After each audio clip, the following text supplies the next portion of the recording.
kubijanye no kuronka igitoro mu kino gihugu murabizi neza yuko ari kibazo kimaze igihe kirekire cyane umwaka hafi n'inusu turonka nyinshi zitandukanye umwanya umwe na GPS bashira ku makamyo uwundi mwanya nibi uwundi mwanya na makamyo yabuze mugabo ibibazo bihari nibibazo bishika kuri bitatu bisanzwe biboneka cyane. Ikibazo ca mbere twebwe iwacu tubona ko ari ikibazo cy'amafaranga y'agaciro, ico ni cyambere. Ikibazo kigira kabiri ni ikibazo kijanye n'ibintu byo guha amasoko umuntu udakoresha amahiganwa. Ikibazo kigira gatatu ni intwari bereye muri rusange.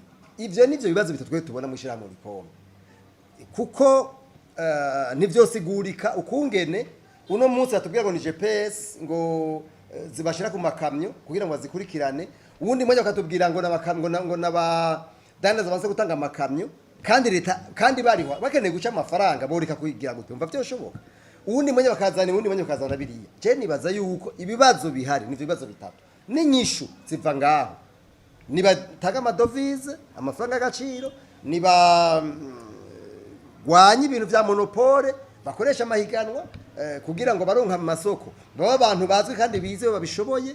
Ikigira gatatu ni ibintu by'intwari bereye muri rusange.